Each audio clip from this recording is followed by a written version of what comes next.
सभी विद्यार्थियों को नमस्कार। मैं उमेश माथुर ऑनलाइन माथुर क्लासेज पर आपका स्वागत करता हूं। पिछली क्लास में आप पढ़ रहे थे फलन का मान, कुछ एग्जाम्पल्स आपने कर लिए थे। अब एक दो एग्जाम्पल और लेते हैं, एग्जाम वाले क्वेश्चंस देखते हैं। ये एग्जाम्पल दे रखा है, यदि a times F x plus B times F one upon x बराबर x minus one, x non zero है और a और b बराबर नहीं है, तब f2 का मान पूछा है। दोबारा से, if a times F x plus B times F one upon x बराबर x minus one, x not equal to zero and a not equal to b, then find value of f2 और you can say f2 is equal to वाट। तो ये अपन check करते हैं, solve करते हैं इसे।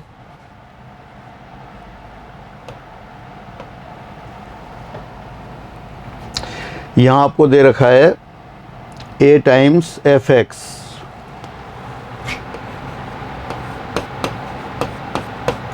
Plus B times F one upon x बराबर x minus one, ये इक्वेशन गिवन है।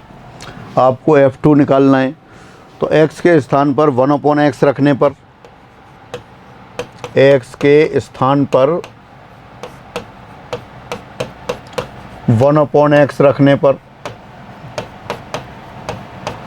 क्या आ जाएगा, ये a times f of one upon x plus b times f of x बराबर one upon x minus one, ये इक्वेशन नंबर 2 हो गई। पहली समीकरण दे रखी थी उसमें एफ एक्स और एफ वन अपॉन एक्स था, अब आपने एक्स के स्थान पर वन अपॉन एक्स रख दिया, दूसरी इक्वेशन आ गई। आपको एफ एक्स की रिक्वायरमेंट है, तो आप क्या करें, इसमें वन अपॉन एक्स को हटा देते हैं। तो अपन ऐसा करते हैं, अब यहाँ जो पहली समीकरण है उसमें ए से मल्टीप्लाई करते हैं 1 इंटू ए, और दूसरी इक्वेशन में बी से मल्टीप्लाई करते हैं 2 इंटू बी और घटा देते हैं। क्या हुआ, पहली इक्वेशन में ए से मल्टीप्लाई किया तो ये बन जाएगा A B into F one upon X. इसमें बी से, पहली इक्वेशन में ए से मल्टीप्लाई किया तो वो हो गया A B one upon X, और यहाँ जब बी से मल्टीप्लाई करेंगे ये आ जाएगा A B F one upon x.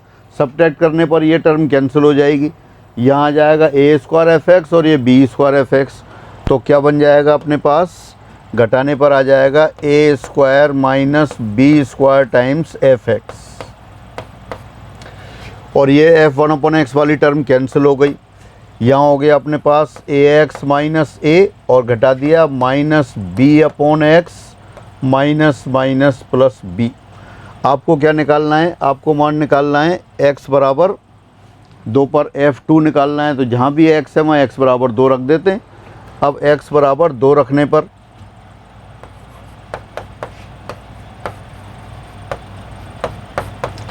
तो x बराबर 2 रखने पर क्या आ जाएगा, a square minus b square into f2, और राइट साइड में आ गया 2a माइनस ए, और ये b upon 2 minus B upon 2 plus B upon 2 आ गया। इसको आपने और सॉल्व किया तो f2 बराबर ये 2a plus B upon 2 times a square minus b square. दोबारा से देख सकते हैं, आपको समीकरण दे रखी थी a times F x plus B times F one upon x बराबर एक्स माइनस वन, f2 का मान निकालना था। तो आपने क्या किया, सीधे सीधे x बराबर x को वन अपॉन एक्स से रिप्लेस कर दिया, x को वन अपॉन एक्स से रिप्लेस कर दिया तो आपके पास fx की वैल्यू आ गई। लेकिन आपको fx निकालने की बजाय f2 निकालना था, तो इसी स्टेप पर x बराबर 2 रख दिया। x बराबर 2 रख दिया तो वो आ गया a square minus b square times f2 बराबर a into 2 minus a, 2a minus a आ गया, और b upon 2 plus B upon 2 with negative sign plus b, तो b अपॉन 2 बचा। सॉल्व किया तो ये 2a plus B upon 2 times a square minus b square, third वाला answer आ गया आपका। दोबारा भी कर सकते थे आप इसे, एक इसी टाइप का क्वेश्चन और है मेरे पास, a times F x plus B times F one upon x बराबर x माइनस वन। आपको निकालना था f2। तो यहाँ डायरेक्ट x बराबर 2 रख देते हैं। x बराबर 2 रखने पर क्या आएगा, a times f2 plus b times f1/2 और ये 2 माइनस 1 1 आ गया, एक इक्वेशन आ गई। अब x बराबर 1/2 रखने पर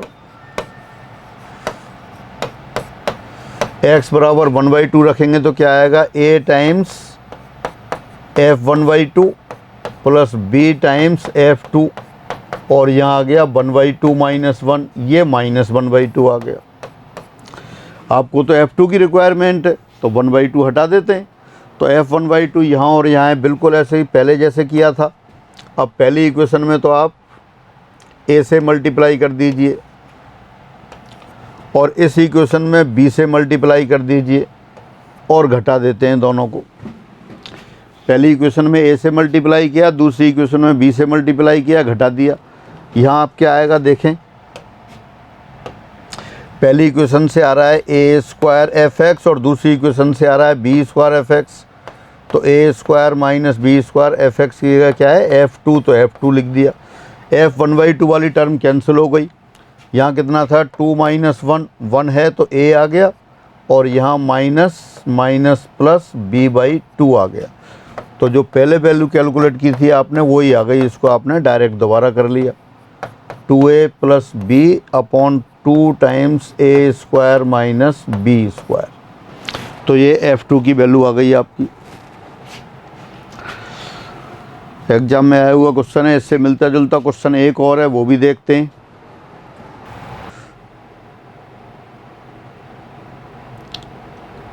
this equal to x minus 1, ये मिस्टेक दिखाई दे रही है, x not equal to -1।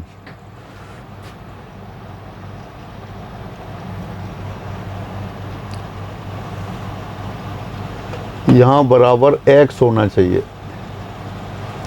a times f(x + 1) plus b times f(1/x + 1) this equal to x। और पहले x -1 था, x की जगह x + 1 लिख दिया है तो यहाँ x आएगा। तो अब x 1 के बार x नॉट इक्वल टू -1, तो फिर वही f2 पूछा है। तो देखिए उसी तरह से करते हैं आप इसे, x बराबर 1 रख देते हैं। x बराबर 1 रखने पर कितना आ गया, a times f2 plus b times f1/2 this equal to 1।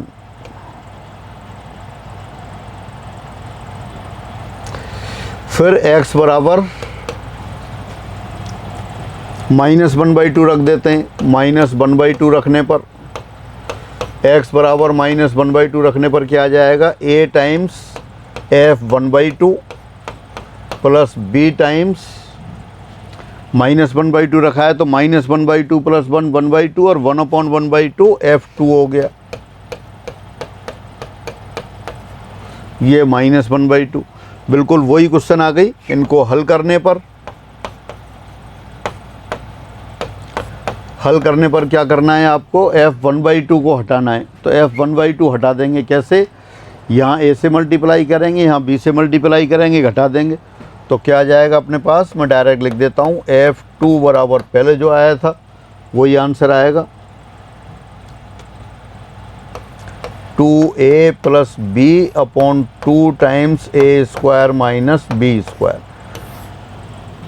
इससे भी आप fx की वैल्यू निकाल सकते थे। कैसे, पहले x + 1 को x से रिप्लेस कर दें और फिर जहाँ जहाँ भी x है सबको 1/x से बदल दें। जो पहले क्वेश्चन किया था बिल्कुल उसी तरह से आप इस क्वेश्चन को भी कर सकते हैं। और अब अपने न्यूमेरिकल रख के कैसे किया, x के लिए 1 रखा, उससे f2 बन गया, और एक बार x बराबर -1/2 रखा, जिससे ये 1/1/2 अगेन f2 बन गया। तो इस तरह से आपने ये क्वेश्चन कर लिया है इसमें। तो अपन आगे बढ़ते हैं।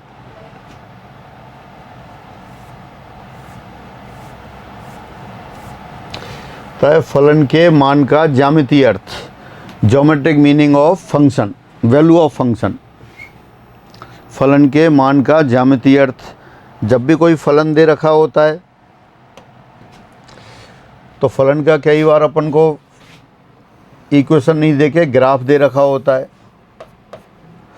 ग्राफ कैसे बनाते हैं, जो भी फंक्शन दे रखा होता है आपको उसमें x की वैल्यू रखते जाते हैं, y की वैल्यू आती जाती हैं, जो पॉइंट्स आते हैं उनको अपन प्लॉट कर देते हैं और उन सारे पॉइंट्स को फ्री हैंड से मिला देते हैं तो ग्राफ बन जाता है।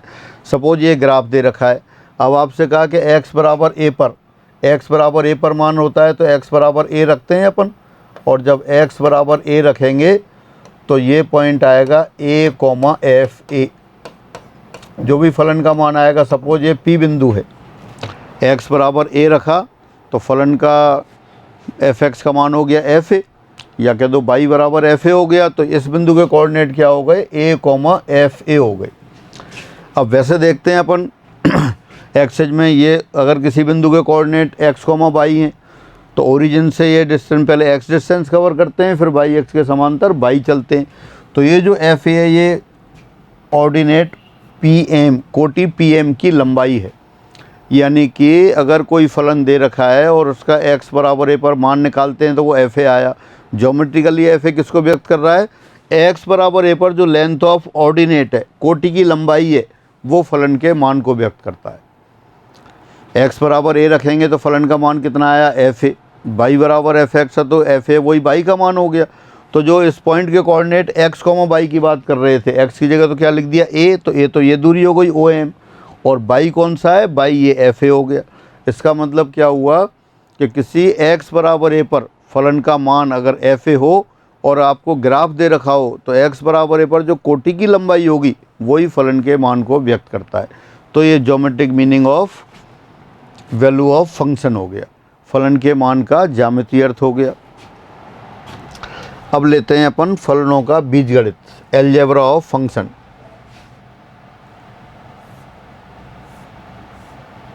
अच्छा, एक और एग्जाम्पल देखते हैं पहले। यदि fx एक फलन दे रखा है आपको, fx दे रखा है, मैं यहाँ दोबारा लिख देता हूँ, fx बराबर दे रखा है minimum of x, x square. x कोई भी रियल नंबर है, सभी के लिए परिभाषित है।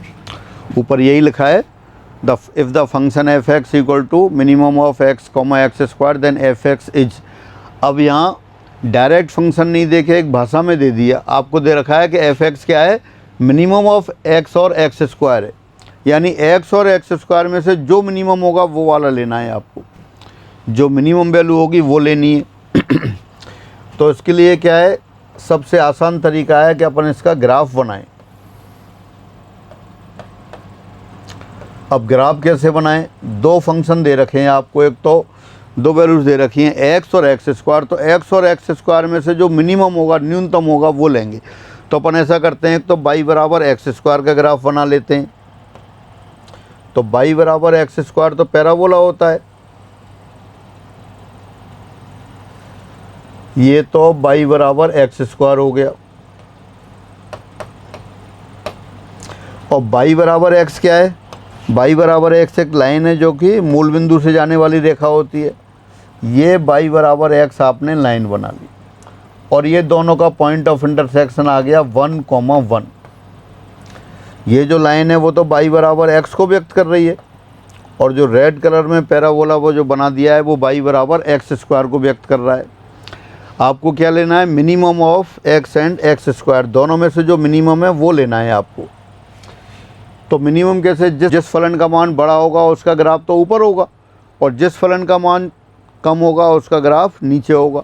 अभी अपन ज्यामितीय मीनिंग पढ़ रहे थे, ज्यामितीय मीनिंग में क्या है, कोई भी कर्व दे रखा है, कर्व पर x बराबर a पॉइंट लें, तो x बराबर a पर उसका मान होता है fa। तो fa, अगर fa क्या है, कोटि की लंबाई, अगर fa ज़्यादा है और b बिंदु पर मान fv है तो fa ऊपर होगा और fv नीचे, यानी कि a बिंदु पर कोटि बड़ी होगी और b बिंदु पर कोटि छोटी। दोबारा से, यदि a और b बिंदुओं पर मान देख रहे हैं आप और ये देखना है कौन सा बड़ा है, तो a बिंदु पे जो कोटि की लंबाई होगी वो ज़्यादा होगी, b बिंदु पे कोटि की लंबाई छोटी होगी। कब, जब fa fb से बड़ा हो। तो अब यहाँ क्या है, एक तो y बराबर x स्क्वायर दे रखा है, एक y बराबर x दे रखा है। कौन से फलन का मान छोटा होगा, जिस फलन का मान छोटा होगा उसका ग्राफ नीचे होगा और जिस फलन का मान बड़ा होगा उसका ग्राफ ऊपर होगा। अब एक तो ये बिंदु दे रखा है आपको, ये बिंदु है आपके पास 0,0।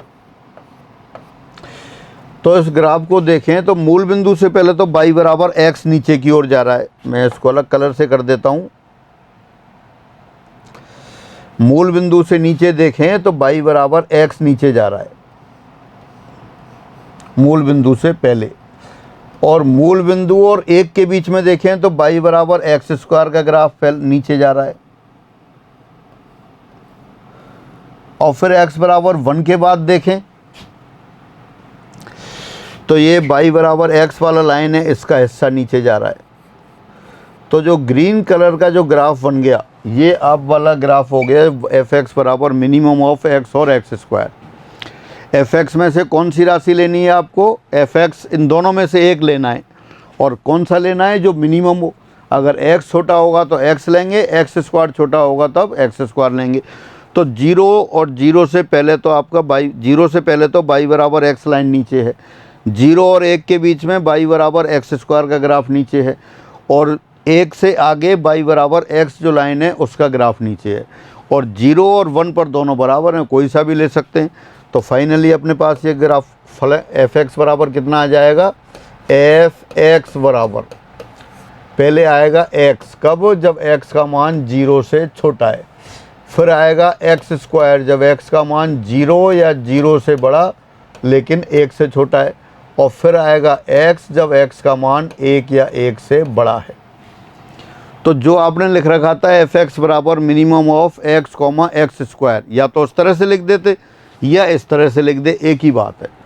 तो उस फलन को आपने इंटरवल फॉर्म में लिख लिया, अंतराल रूप में लिख लिया। आपको फलन दे रखा था f(x) बराबर न्यूनतम ब्रैकेट x, x², यानी x और x² में से जो न्यूनतम है वो वाला फलन लेना था आपको। तो आपने क्या किया? सबसे आसान तरीका था, दोनों फलन का ग्राफ बना लिया। और फलन के ग्राफ में आप जानते हैं जो ग्राफ नीचे होगा उसका मान छोटा होता है और जो ग्राफ ऊपर होगा उसका मान बड़ा होता है, क्योंकि किसी भी बिंदु पर फलन का मान किससे व्यक्त होता है? उस बिंदु पर जो कोटि की लंबाई है उससे व्यक्त होता है। तो इस तरह से आपका फलन इसके बराबर हो गया। एक और अच्छा, अगर आपसे इसमें पूछा जाता कि f(x) न्यूनतम की जगह अधिकतम लिख देते, मैक्सिमम लिख देते, तो ऊपर वाला पोर्शन लेते। देख अब ये लिख दिया, यदि फलन f(x) बराबर अधिकतम x, x² है तब f(x) होगा। If the function f(x) equal to maximum of x, x² then f(x) is, वही वाला क्वेश्चन है, दोबारा लिख दिया। तो उसी को देख के फिर लिख देते हैं आप। अब यहाँ f(x) बराबर कितना हो जाएगा? यहाँ f(x) बराबर हो गया, अब कह रहा है मैक्सिमम, तो जो ग्राफ ऊपर है फिर देख लेते हैं ऊपर वाले से आप।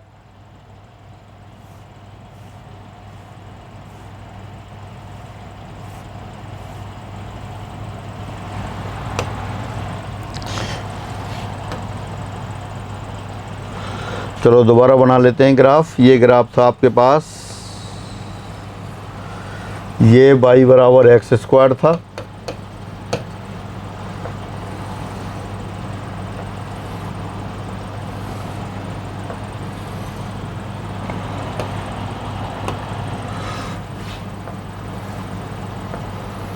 ये y बराबर x लाइन थी।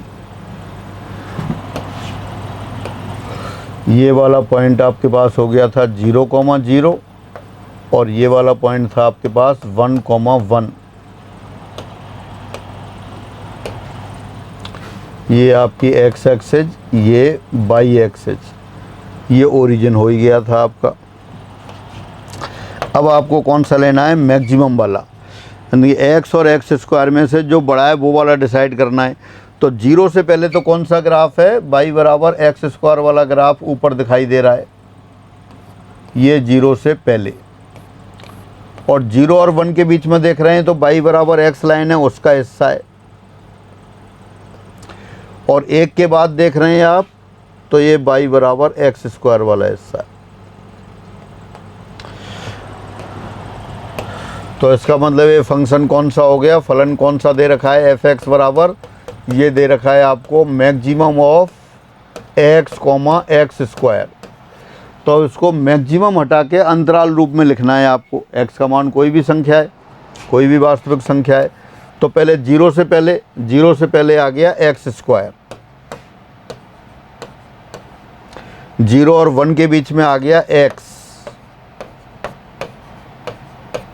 और 1 के बाद आ गया आपके पास फिर एक्स स्क्वायर। तो कई बार जब अपन क्वेश्चन कर रहे होंगे, कंटिन्यूटी कर रहे हों, डिफरेंशिएबिलिटी कर रहे हैं या मोनोटोनिसिटी कर रहे हैं या एरिया निकालें, कई बार फंक्शन डायरेक्ट ना देके इस फॉर्म में भाषा वाले रूप में दे देते हैं। तो यहाँ लिखा आपको एफ एक्स बराबर maximum of x comma x square, यानी ये क्वेश्चन कह रहा है कि एक्स और एक्स स्क्वायर में से जो बड़ा है वो वाला ले लो। आप चेक भी कर सकते हैं, एक्स बराबर 2 रखें, तो एक्स बराबर 2 रखेंगे तो 2 और 2 स्क्वायर में से कौन सा बड़ा होगा? 2 और 2 स्क्वायर में से 4 बड़ा होगा। तो इसलिए जब x 1 से बड़ा है तब आपने एक्स स्क्वायर लिया है। आपको दे दिया x बराबर 1/3, तो ये 1/3 और 1/3 होल स्क्वायर, 1/3 और 1/3 होल स्क्वायर 1/9। तो 1/3 और 1/9 में से कौन सा बड़ा है? 1/3 बड़ा है। तो 1/3 इसलिए आपने वहाँ x ले रखा है। तो जो ग्राफ से शो हो रहा है वही इससे शो हो रहा है, और वही अपन भाषा में कोई भी एग्जाम्पल देख रहे हैं उससे हो रहा है। जैसे 0 से छोटा -1 ले लिया आपने, तो यहाँ लिखेंगे -1 और -1 का स्क्वायर, -1 का स्क्वायर 1 हो गया। तो -1 और 1 में कौन सा बड़ा है? 1 बड़ा है, इसलिए 0 से छोटे में अपन ने स्क्वायर वाली राशि ली है।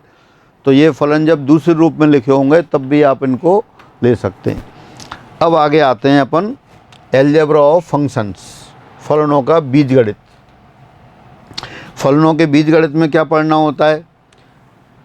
यानी जैसे 2 फलन दे रखें तो उन फलनों का योग, फलनों का अंतर, गुणा, भाग, वो डिसाइड करते हैं, वो लेना है आपको।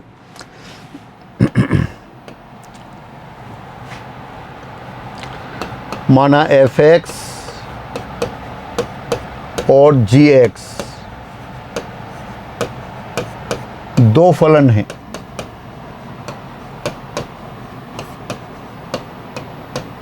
और इनके प्रांत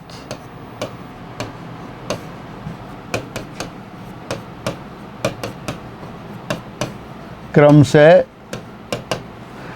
D1 व D2 हैं।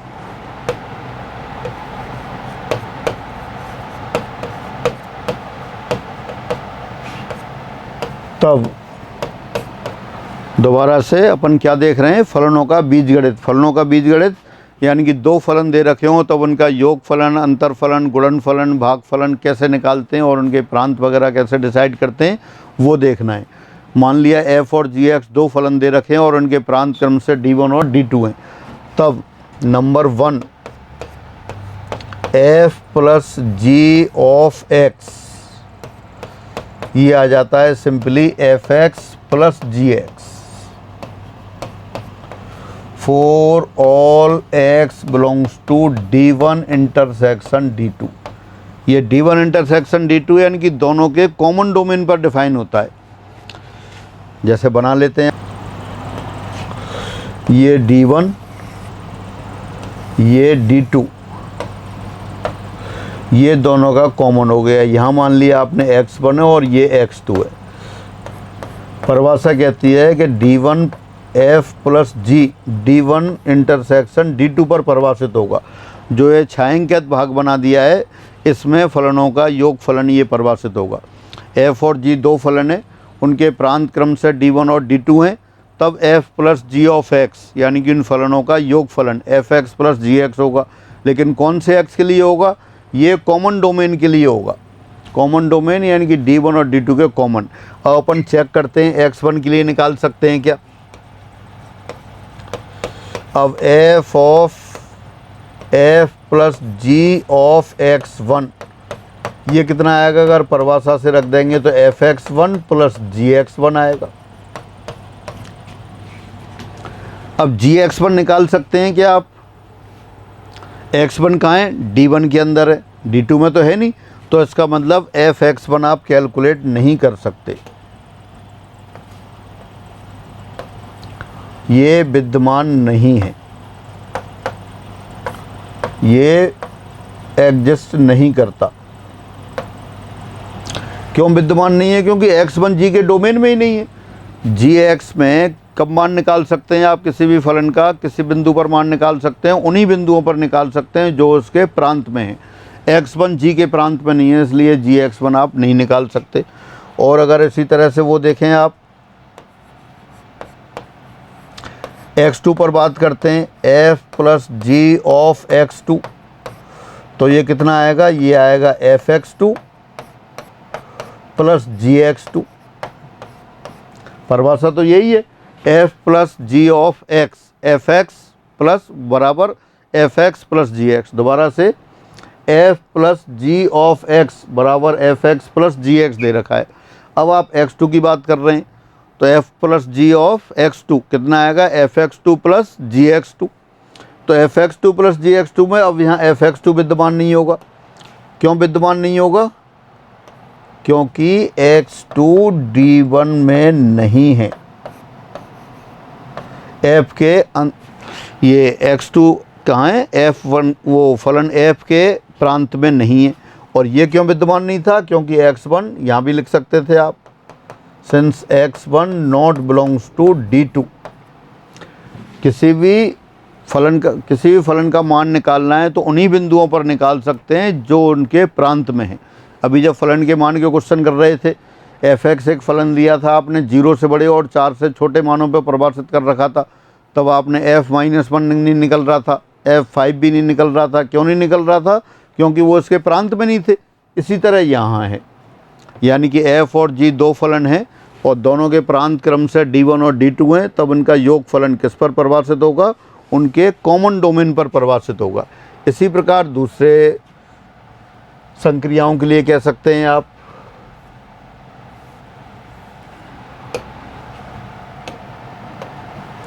इसी प्रकार f minus G of x, ये आएगा fx minus G X for all x belongs to d1 intersection d2। Into फलन भी ऐसे ही आएगा, गुणन फलन। दो फलन f और g दे रखे हैं, उनका योग फलन देखा आपने, उनका अंतर फलन। अब गुणन फलन देखते हैं, f into G of x बराबर fx into G X for all x belongs to d1 intersection d2। और इसी तरह से भाग फलन ले लेंगे, f upon G of x, ये बराबर हो गया fx upon G X. G X should be non zero, denominator वाली चीज़ जीरो नहीं होनी चाहिए। For all x belongs to d1 intersection d2। तो दो फलन दे रखे हैं, दोनों फलनों का योग फलन लिया आपने, अंतर फलन, गुणन फलन और भाग फलन। तो इस तरह से आप ये कहाँ परिभाषित होंगे? कॉमन डोमेन पर परिभाषित होंगे। इनका यूज क्या है? कई बार अपन प्रांत परसर निकालना होता है, तो ऐसे फलन दे रखे होते हैं, ऐसे फलन के दो या दो से अधिक फलनों के योग या अंतर से बने होते हैं, तो उनका प्रांत निकालना मुश्किल होता है। तो क्या करते हैं अपन? दोनों के अलग अलग प्रांत निकाल लेते हैं और अलग अलग प्रांत निकाल देते हैं। फिर जो योग फलन लेना है तो उनका कॉमन अंतराल ले लेते हैं। देखते हैं, एग्जाम्पल देखते हैं।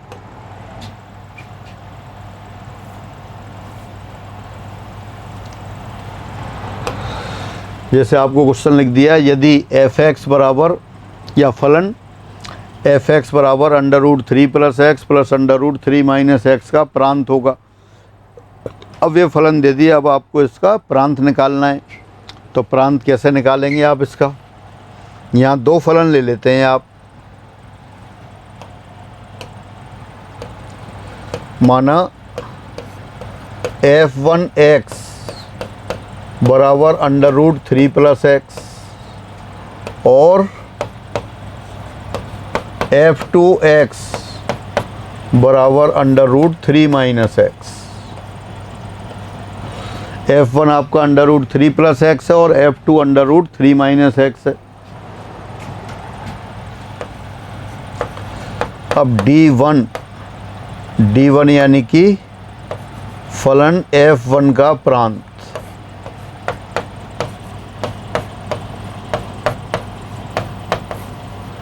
तो ये क्या आएगा प्रांत इसका, x such that 3 + x should be greater than और इक्वल टू 0। आपने अंडर रूट एक्स का प्रांत पढ़ रखा है। अंडर रूट एक्स के प्रांत में क्या था, अंडर रूट के अंदर जो राशि है वो नेगेटिव नहीं होना चाहिए। अब यहाँ x नहीं है, यहाँ क्या है 3 + x, तो 3 + x should be greater than और इक्वल टू 0। दोबारा से आप क्या कर रहे हैं, हम फलन f(x) बराबर under root 3 + x plus under root 3 - x का प्रांत निकालना चाहते हैं। अंडर रूट x का प्रांत आप जानते हैं, अंडर रूट x की सहायता से ही अंडर रूट के अंदर और कोई राशि दे रखी हो उसका प्रांत भी निकाल सकते हैं। और अंडर रूट 3 + x का प्रांत निकालना चाहें, आपको पूरे फलन का निकालना है, लेकिन पूरे फलन को 2 फलनों में डिवाइड कर लिया आपने। पहला जो पद है अंडर रूट 3 + x उसको मान लिया f1x, और दूसरा पद है अंडर रूट 3 - x उसको मान लिया है आपने f2x। पहले f1x का प्रांत ले रहे हैं, तो f1x है अंडर रूट 3 + x, तो अंडर रूट के अंदर राशि कैसी होनी चाहिए, 0 या 0 से बड़ी, यानी कि हो गया x such that x greater than और इक्वल टू -3। तो देयरफॉर D1 आ गया आपके पास, अंतराल आ गया -3 से बड़ी राशियों का समुच्चय, -3 या इससे बड़ी राशियों का समुच्चय। तो ये D1 आ गया। अब अपन D2 की बात करते हैं। 2 फलन हैं आपके पास, दोनों का अलग अलग अंतराल निकाल रहे हैं। अब f2x है, दोनों को अपन प्लॉट कर रहे हैं। एक रियल लाइन पहले ये ले ली D1 के लिए, ये ओरिजिन है, ये आपका 1, ये 2, ये 3 और अप टू इनफाइनाइट की ओर।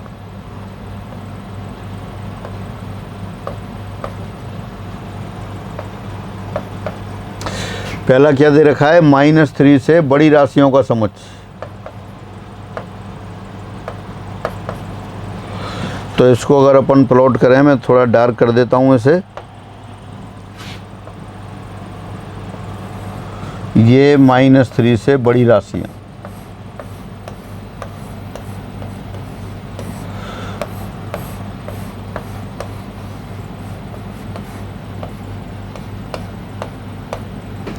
ये -3 से बड़ा, और दूसरा क्या था 3 से छोटी। फिर दोबारा लेते हैं उसको,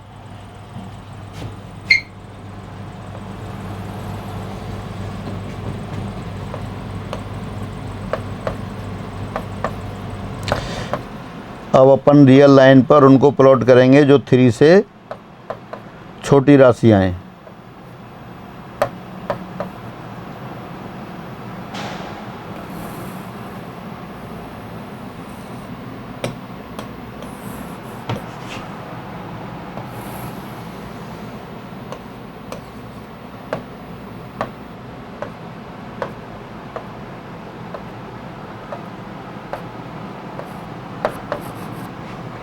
ये -3, -2, -1, 0, 1, 2, 3, 4 एंड सो ऑन।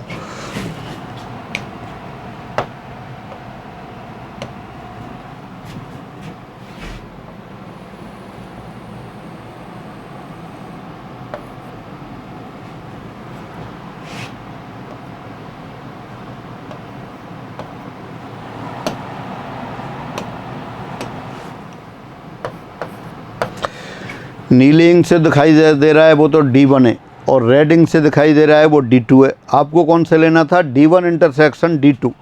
तो D1 इंटरसेक्शन D2 देखें कहाँ है, मतलब दोनों का कॉमन। तो एक तो ये वाला 3 वाला आ रहा है, और ये -3 और 3 के बीच में दोनों हैं। तो देयरफॉर D1 इंटरसेक्शन D2 कितना आ गया, -3 to 3। ये लाइन ड्रॉ करने की ज़रूरत नहीं है, वो तो सीधे वैसे ही दिखाई दे रहा है आपको। 2 फलन, एक फलन दे रखा था f(x) under root 3 + x plus under root 3 - x।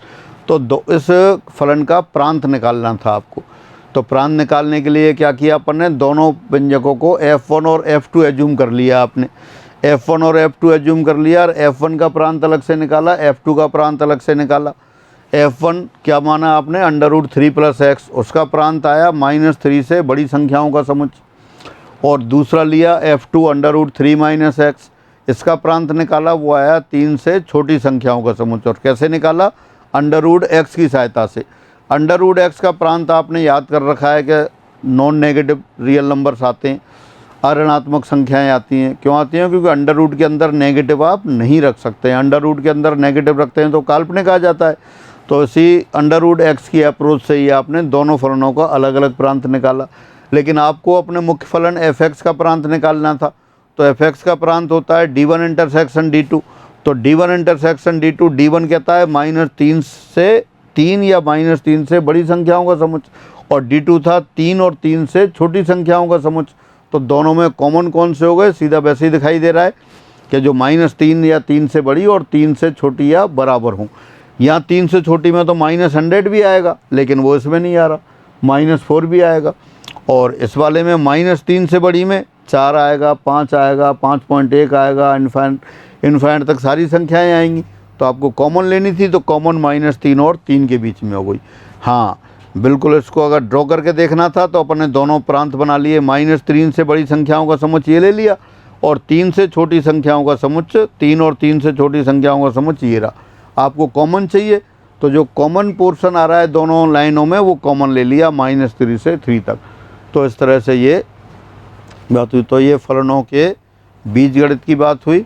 अगर 1-2 फलन दे रखे हों, दोनों फलनों का योग, अंतर, गुणनफलन या भागफलन आपको निकालना हो तो किस तरह से करते हैं? f plus G of X हो जाता है F x plus G X. और ये मुख्य बात यह है कि कॉमन डोमेन पर परिभाषित होता है। इसी तरह f minus G of x बराबर हो जाता है F X minus G X, ये भी कॉमन डोमेन पर। इसी तरह F X into G X, इसी तरह से F X upon G X. F X upon G X में नीचे वाली राशि 0 नहीं होनी चाहिए। तो इस तरह से आपको ये फलनों के बीजगणित की बात हुई। अब इसके बाद चलो, इसके बाद आज कुछ थोड़ी बोर्ड में प्रॉब्लम आ रही है लाइट वाली, तो इसके बाद फिर अपन अगली क्लास लेते हैं।